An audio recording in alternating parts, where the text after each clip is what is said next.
You are listening to the Horse Radio Network, part of the Equine Network family.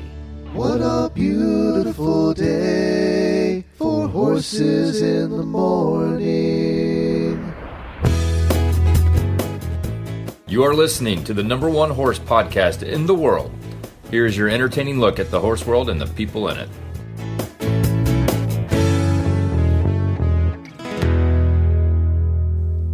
I'm Ashley Lynch in Great Falls, Montana.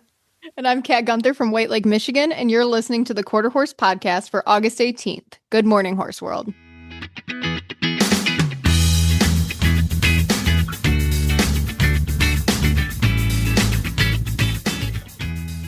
Well, Kat, today we're going back to your roots, baby.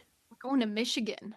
We are going to where Kat's quarter horse career started, ladies and gentlemen. Heck yeah, back in, I was trying to figure it out this morning. I think it was 2014 or 2015 when I started showing MQHA. Oh my gosh. Wow. Over a decade. I know, that's so crazy. And I stopped showing after I got out of youth, but I was there for a minute. For a good 4 to 5 years, I was consistently showing MQHA. That's right. So we're being joined today by a competitor and a board member. The president of the MQHA to talk all about the show. So Kat, give me the scoop. I mean, what was it like? Yeah.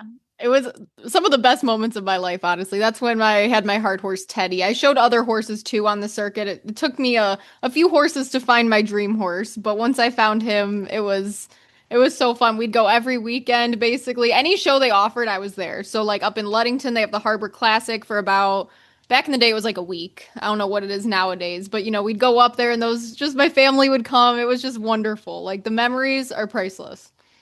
I love that. And I can't believe what a production the upcoming show in September is, the MQHA Futurity and Great Lakes Classic. I mean, first of all, this show has been going on for over 70 years, which is itself insane to me. It's so crazy. And just seeing how showing and, quarter horse showing has changed throughout the years, right? So they have old photos and stuff from back, 50 years ago, people showing on the MQHA circuit, and seeing how it's gone from that to what it is today is just, it's so cool. I'm glad this isn't a video podcast, or else I would make us do a fashion episode. I would love that. We could talk about fashion. Let's talk about horse show fashion. Because there's something you'll see at any quarter horse show, and that is the fashion, honey. Oh, yeah. Very divalicious. Yeah, for sure. Oh, my gosh. That is just so sweet. Well, I think we should just jump right in. We have a wonderful competitor joining us, and let's go have some fun. Let's go. Our first guest today is Morgan Jennings. She has been showing at every level of the quarter horse circuit for the past 30 years. She's been everything from a board member to a Michigan quarter horse queen. So I'm excited today to talk with her about how you can get involved in the MQHA world and her journey so far. Let's welcome Morgan. So Morgan, we're so excited to have you on the podcast. I know we've known each other for a minute, but do you want to give our listeners a little background on your experience with quarter horses and all that shebang? Sure, I'm happy to. Thank you guys for asking me to do this. I was very honored that people actually threw my name in the hat to represent MQ today. So my name is Morgan Jennings. I've been showing with MQHA. This is scary, but for 30 years now. I never thought I would be a part of something literally that long at this point in my life. So my mom is a professional horseman here in Michigan. So that is why I got into it, of course. But I have literally shown MQHA since my lead line days. So I started showing at 2 or 3. I showed lead line, 13 under, 14 to 18, and I'm still showing MQ in my amateur years.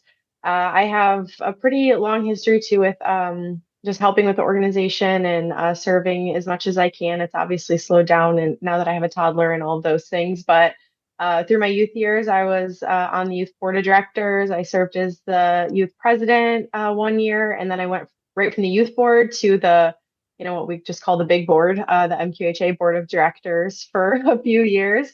And then in 2017, I was the MQHA queen, and I got to represent them at the Quarter Horse Congress.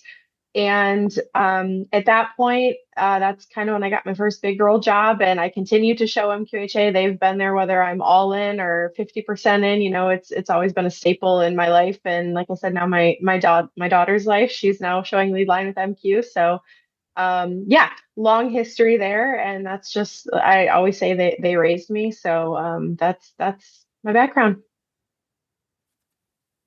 That is so precious. And I also have a toddler, so I get the struggle. Yeah, It's I a have, joyous struggle. it can count, trust me.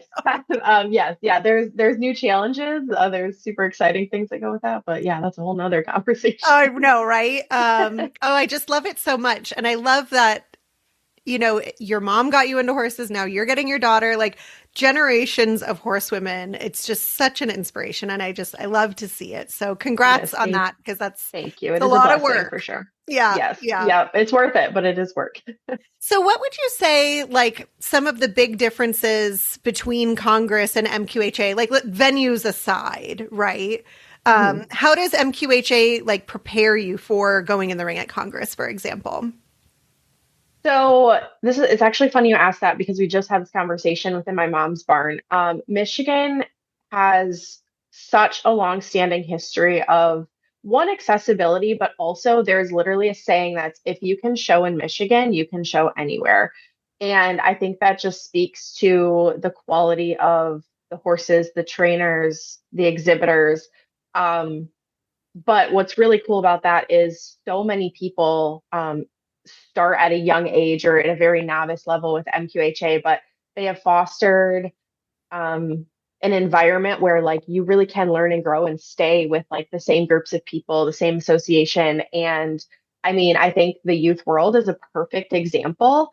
The High Point 14 to 18 and Reserve were on Team Michigan at the World Show this year. I couldn't even tell you how many trophies they brought home. I probably should know that count, but I mean, they had endless success and at every level from the 13 under, the level one to the L3 bringing home globes. So, and a lot of those kids show in at every single MQHA horse show. So, um, I just think because it's an environment people keep coming back to and we have that consistency and again, an environment that like it's beginner friendly and it is the just top tier high competition friendly as well. And I think being able to show locally in your own state and have that level of competition, but also that accessibility, it just fully prepares you to step into the ring at Congress. I mean, you're already showing against some of the best, right? Like there's always value in traveling other places too and experiencing different groups of people. But I would just say knowing that like you have that level of competition to help you step up in every way, no matter what level you're at, like you're already reaching the top and you don't even have to leave your state. That is something that's incredibly special about Michigan. So, Morgan, can you give us some suggestions on what we would tell people who are maybe interested in learning more about MQHA or joining it? Yeah, so MQHA, as I mentioned, is very accessible, and I just think it's really easy to find who to contact, who's involved. Our website is very detailed, whether it's a board of directors, committees. Our Queen page is very active. Our Queen, whoever it is, each year is always like very open to answering questions. But I think us just having a variety of different types of horse shows. So, the week and a half long circuits to just weekend shows, there's a variety there at any point of the year. You can step up and show MQHA. You can go back and forth. You can pick one horse show. You can do all 7 of the circuits. If you're interested, I just highly recommend you reach out, call the office. The other really important thing that I think is valuable to MQHA is that you always have the same staff to talk to. We have a core group of people that work in an actual established office that you can call anytime. They're going to pick up the phone. They're going to give you recommendations. People even call the office to ask about trainer recommendations and, different locations. Like they will help you find somebody who shows MQ that can be like a stepping stone or just a helping hand. So they're always available. I love that. We talk a lot about community in podcasting in general, but I think more so in the horse world, community matters more than anything. And, you made a great point about how all of this is available in one spot, right? Like I live in Montana and I'm talking to the girls at my barn and they're like, oh, well, maybe we'll go show in Washington or in Arizona or in California. And I'm like, I am not hauling a horse 12 hours. And then like, no, I'm not doing it. And so, especially the fact that these same people you're going to see at Congress too, it's amazing. It's really incredible. I think I've only ever seen similarities to that in like Florida, So I do want to pivot a little bit and talk about you and your experience. Obviously, you said you've shown in practically every class from lead line on. What are you focusing on in September? So September, I set a goal for myself this year to really kind of hone in on the trail and the showmanship specifically. I've been showing the same gelding now since 2016. He's 15 this year. He was 4 when I got him. I really don't know how that happened. He's kind of my first child. Time's not real. That's what I've learned from motherhood. Time's not real. So yes.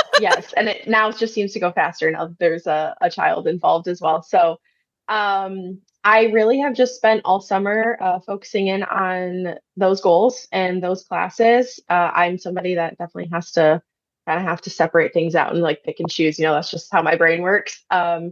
So going into September, we have the MQHA Futurity. So I will be showing it to Futurity. There's some Futurity trail classes there. So right now I'm just preparing for that. And then I am hopeful to show at both Congress and the World Show in October and then November. It would be my third time going out to the World Show. So that is the horse that I own. I also lease a horse that I have been doing the pleasure driving with, which was new to me a few years ago. So he will also be at these horse shows, and we're still working at that and showing him in the equitation and the pleasure driving. So although it feels like the show season is about coming to a close, I feel like I have a lot ahead of me and I'm really excited and kind of excited to just focus in on a few different classes. You got a lot on your plate. I do. There's a lot going on. Yeah. Well, we're going to ask you our hardest question yet that everybody gets tripped up on. Are you ready? Okay. Yeah. Okay. I can't wait to make you repeat it again. What's your favorite funny memory or quirk or anything like that with your favorite quarter horse? Oh my gosh. It's hard. It is hard because my mom always says like the most talented horses are the quirkiest too, right? So so I had a pretty embarrassing moment in the showmanship. So as a youth, that was the class that I really focused on the most and put the most time into and all these things. And I was a diehard in terms of I could be so sick on my deathbed. I was showing. I'm not like that anymore. Amateur changes things a little bit. Yep. But I was trying to qualify for the youth world and the showmanship. And I believe we were in Ludington showing. So it's outside, it's hot. I was sick. And I apparently was also holding my breath. Let's keep that in mind, I guess. Okay. So, running the marathon, I get up to, and this was also back when it wasn't a ring steward you were showing to. It was the judge themselves. Like one of the judges is walking around you. So I'm front and center with the judge. And I got up there and I just like exhaled and I blew a snot bubble. Oh my God. No joke, the size of my head. Oh my God. Right in their face. I mean, 12 inches from their face. And I had to keep showing because obviously then I have snot on my face and I don't even know what to do at that point. And I couldn't even tell you what happened in the class, honestly. Like I think I had a fine pattern. I don't know if they watched the rest of it. You absolutely blacked out. Like that's one of those things where, I still think about once in a while. Like that was not my finest moment. Probably one of the most embarrassing of my show career just because yeah, not fun. I was sick. I was out there trying to do my thing and I give you credit though. You kept showing. That's the true spirit of a showmanship person. Is like you just keep going. Right. Nothing stops you. No. Yeah. Yeah. Oh my gosh. I don't know. That's probably my most embarrassing moment showing. So well, and I'm sure now you have your daughter blow her nose anytime she goes into right. Lesson learned. Yep. See? Yeah. So we're paying it forward. We're learning our lessons. She also side note, tells the judges in lead line her name is Barbie or Elsa, so we can't even. So she's just well on her way to making her own good I impression. love So that. love yeah, this diva. Such a she is diva. a diva. She is a diva. Yes. Oh my Yeah. God. A queen, a Barbie. queen. I mean, Yeah. I like to pretend I'm Barbie too, so. I might try It's that the next relatable, time but somebody asks me my name. yeah, I'll say I'm Barbie. just own it. Well, then I have people like, because I travel in a Barbie sweatshirt all the time, and it's so fun since the movie came out. This is total sidebar, but like fun people will be like, "Hi, Barbie," and I'm like, "Hi, Barbie," and it's so I much love that. fun. Yeah, absolutely. She loves it. She owns it. Yep. That's Might as well. amazing. Might as well have fun with it. So Yeah. Well, Yeah. great. Best of luck to both of you in September. We can't wait to Thank see how you. you guys do, Barbie and Elsa as well. And thank you so much for joining us on the Quarter Horse Show. Next up, we have Kevin joining us. So we're going to get a little bit of behind the scenes Perfect. explanation, view, whatever, from a board member. So thank you so much, Morgan. Thank you, Thank you Morgan. for having me. This episode is brought to you by Farnham and Endure Gold Killer Fly and Mosquito Control, a new fly spray for horses. Discover fly protection redefined with Endure Gold. Made to annihilate flies, ticks, and mosquitoes with brand new EPA-approved ingredients never before seen in equine care, Endure Gold is backed by science and built for hard work, delivering fast knockdown and up to 14 days of fly protection. Add Endure Gold to your arsenal and upgrade your fly control rotation. And I got to tell you, we started using this in my barn, and it is amazing. It is not terribly stinky, and it really, really works. So, Heck yeah. joining us today is a man who knows the Michigan horse industry inside and out. He's the president of the Michigan Quarter Horse Association, Kevin Cubitt. Kevin, welcome to the show. We're right around the corner from the 70th annual MQHA Futurity and Great Lakes Classic, and there's so much to talk about. Thank you for taking the time to jump on with us today. For folks tuning in, Thank you for helping us. Sorry. Oh, of course. Could you give us a high-level overview of what makes the MQHA Futurity and Great Lakes Classic such an anchor on the Midwest circuit? Well, longevity. We're one of the last remaining state-run futurities. We used to be in Metro Detroit. Now it's in Lansing, Michigan. Mm-hmm. So it's a huge event. I remember we used to have, 40 to 50 weanlings in a class, and we had 4 classes, colts and fillies, and then, divided into junior and senior. So it was huge. It's a big event. We give away a lot of money. It's all about promoting the breed. Mm-hmm. That's really, with everybody else, we've gone from mom and pop breeding farms where the stallion from the west side of the state competed against the stallion to the east, the north to south, to, having national breeding. But we really do strive to promote the quarter horse industry as a whole. And as you've mentioned, we have quite a few people coming nationally from multiple states. Mm-hmm.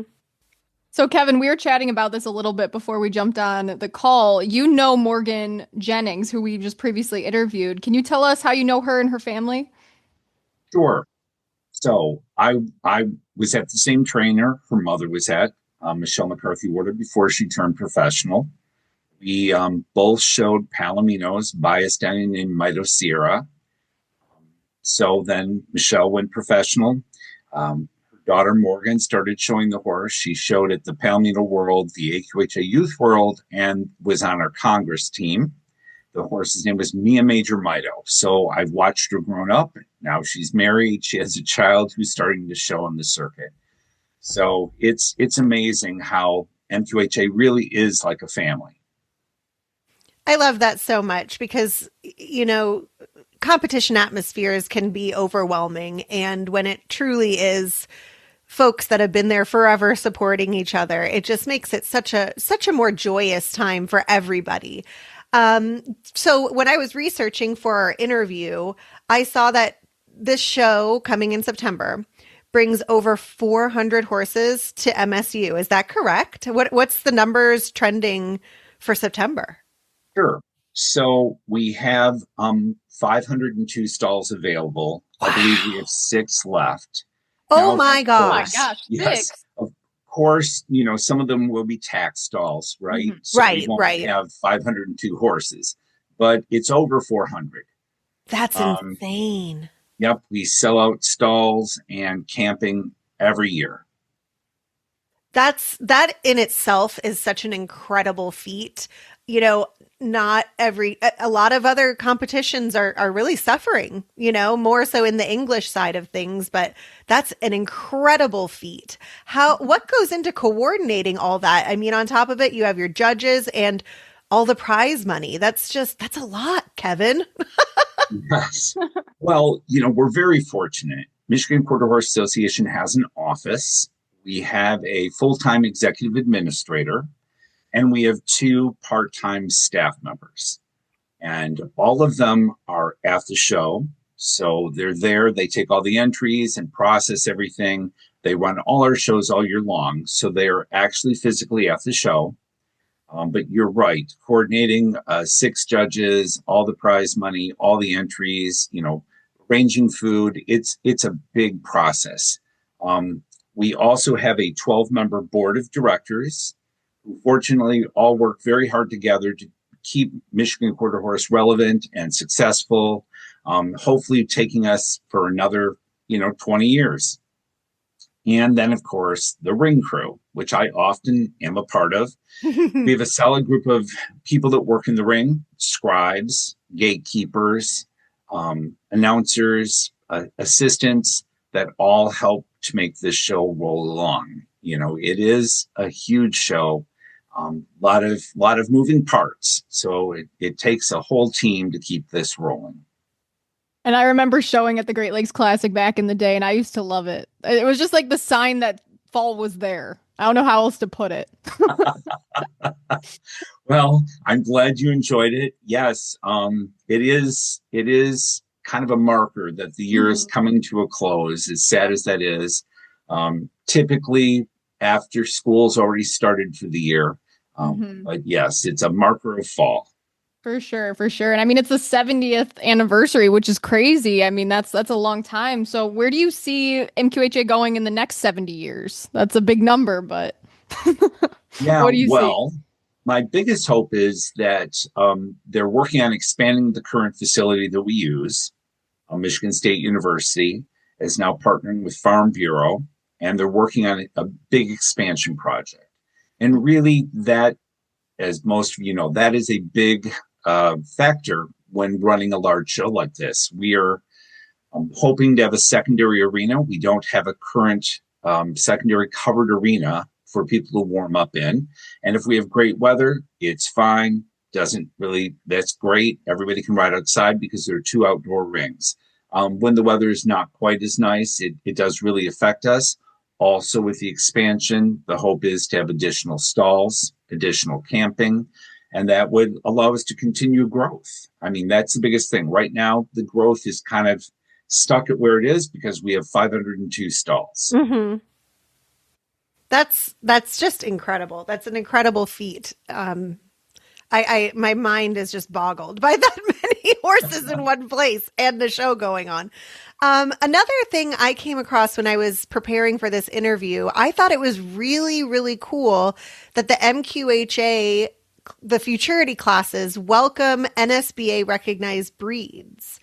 Why was that expansion to the crossbreed participation important for you guys? Well, part of it is, along with this is, I don't know if we've talked about it yet, there's the Michigan Quarter Horse Breeders Futurity.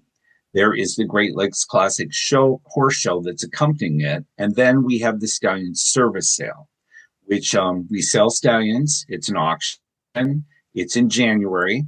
Stallions are available through June, the ones that don't sell initially. And those stallions are available for anybody to breed to. So a stock breed, if you have a paint, a buckskin, an Appaloosa, for example, you can purchase a stallion and breed to them. So you can bring those foals that result from this and show in the Stallion Service Sale classes at our Futurity, right? I see. Yes. And then the Futurity is 20 NSBA approved classes. So there you go. That's why we have the NSBA classes for everybody. Of course, you have to be a registered American Quarter Horse to show in the Breeders' Futurity. Got Well, it. not necessarily that, but with the Quarter Horse portion of the Great Lakes Classic. I apologize for that.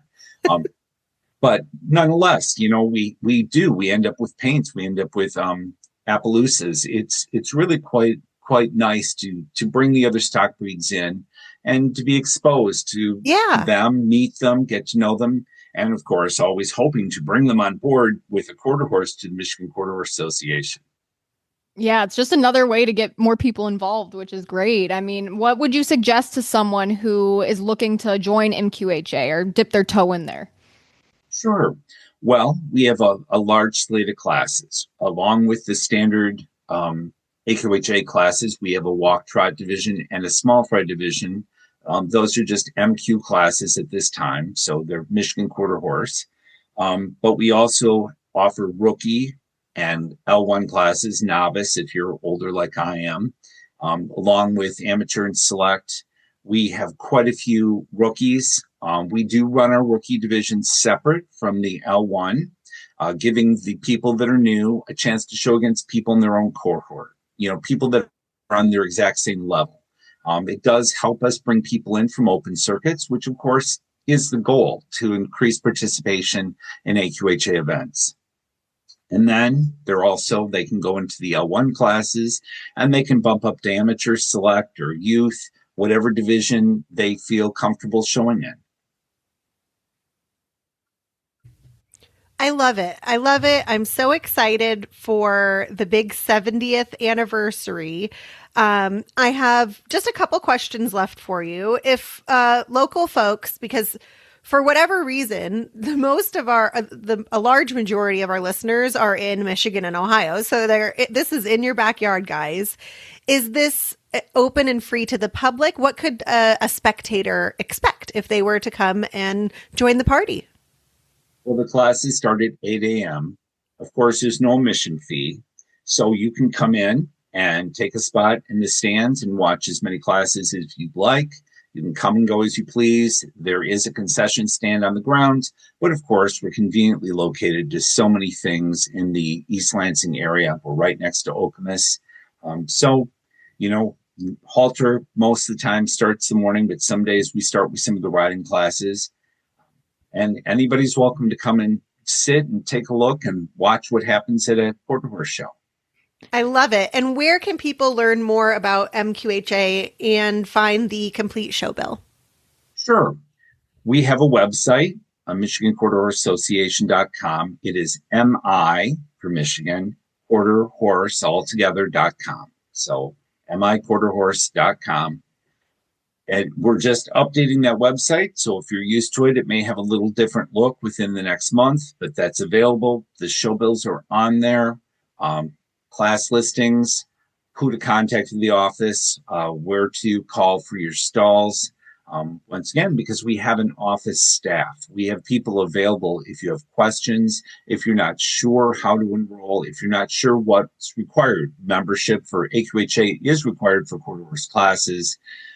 You do not have to be an MQHA member unless you'd like to earn points for the year. But our office staff is incredible. They're willing to help. Anybody who's come as a rookie, it was your first time and you had questions, you know that Chris or any of the rest of the office staff is always happy to help. Awesome. Well, thank you so much, Kevin. We have one more question for you, and this is the hardest one. What is your favorite funny, quirky story with your favorite quarter horse? There's so many different things, and I can't, off the top of my head, I'm not thinking of a funny one. I wish I could. The one that I have that maybe fits into what we've talked about earlier. I was working the gate at a show, and it was a youth class, and everybody was kind of waiting in line for their turn to go and do the pattern. It was horsemanship. The young lady was really nervous, and I could tell. I went up to her and I said, you look nervous. She says, I am. I said, well, do you know your pattern? I've been practicing. Well, good. I said, everybody's being judged the same. You just go out there and ride the pattern the way you practice, and you have just as good a chance as anybody else to go out there and win.